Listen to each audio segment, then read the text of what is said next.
আসসালামু আলাইকুম রহমতুল্লাহ। আসলে নিশানবাড়িয়া থেকে নেওয়াপাড়া পর্যন্ত যে রাস্তাটি হয়েছে এজন্য আমরা শুকরিয়া জ্ঞাপন করছি। আমরা রাস্তায় মাটি দেওয়া এজন্যই প্রয়োজন বলছি যে আসলে দেখেন, আজকে স্বাভাবিক জোয়ার কোনো সিগন্যাল নাই, কোনো বন্যার কোনো পূর্ব সিগন্যাল নাই। আমরা দেখতেছি এটি বাহিরের নদীর সাইটের স্থল, এখানে পানিতে ভরপুর হয়ে গেছে। আমি যেটা দেখাবো, এই যে রাস্তা, এটা অবদার রাস্তা। আহ, মনে হয় যে না আর এক হাত পানি হলেই হয়তো পানি ওভার করে ঘরকুলে পড়ে যেত, বাড়িঘরের ক্ষতি হতো।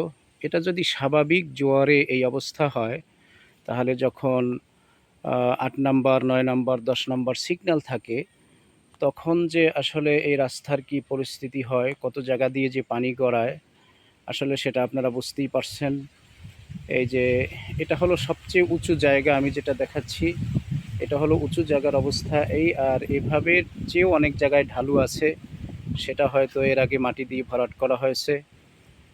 কিন্তু নেওয়াপাড়া পর্যন্ত যে ভরাট করা হয়েছে, নেওয়াপাড়া থেকে কাঁঠালপাড়া পর্যন্ত এভাবে অনেক জায়গায় ঢালু রাস্তা আছে। যদি একটু বন্যা হয়, তাহলে মানুষের অনেক ঘরবাড়ির ক্ষতি হবে, জানমালের ক্ষতি হবে, গবাদি পশুর ক্ষতি হবে।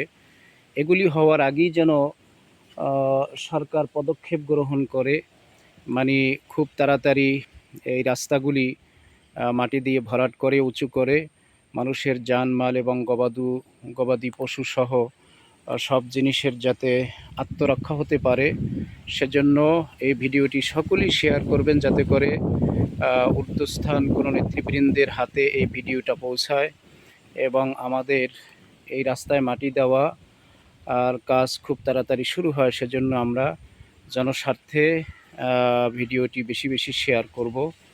আসলে এই স্বাভাবিক জ্বরে যদি এই অবস্থা হয়, বন্যা যখন সিগন্যাল থাকে তখন কি অবস্থা হয় আপনারা বুঝতেই পারছেন।